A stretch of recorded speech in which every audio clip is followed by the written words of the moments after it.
So, you're a fan of horror and you can't get enough terrifying tales of monsters, serial killers, or ghosts. You've streamed every horror movie on the internet and now you're running out of options. But have you considered reading scary stories online? Our first stop is Creepypasta.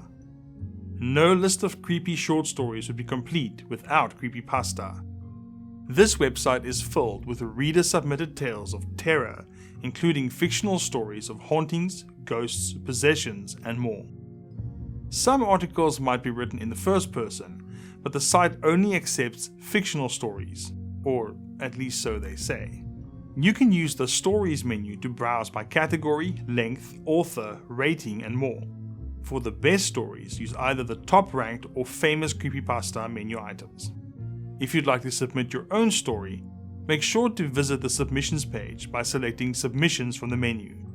Follow the editorial guidelines, and you could soon have your own story featured on the site.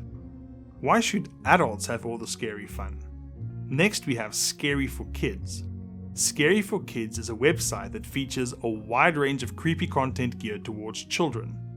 Expect to find scary pictures, videos, games, movies, and stories for kids. Select Scary Stories from the menu to access the collection.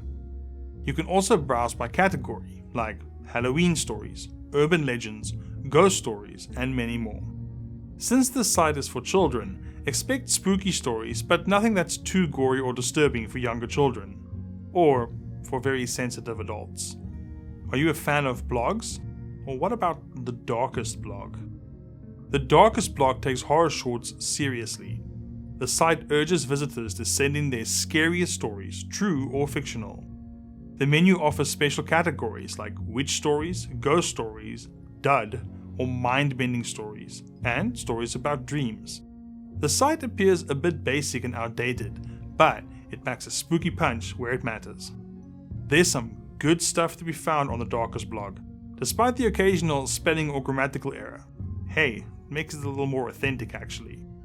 But that's to be expected from first-time authors with self-published works. It's still scary though, so check it out yourself. If you're in the mood for something different, how about Old Style Tales Press? They focus on publishing critical essays about classic horror authors like Edgar Allan Poe and H.P. Lovecraft. If you're a big fan of classic literature, browsing these works can be very interesting. But the site also publishes The Yellow Book, a journal of horror and ghost stories written by modern authors. You can read the journals in PDF format for free. Access these in the original section. Finally, we have Hauntu. Hauntu is a website run by the owners of Kulay Eastern Hotel in Malaysia, which runs a real haunted house experience, complete with actors, special effects, and more. Visit the blog section of the site to read a wide range of stories about haunted locations from around the world. If that's not enough terror for your taste, check out the article linked in the description below for 4 more scary story websites to slake your thirst for horror. See you next time.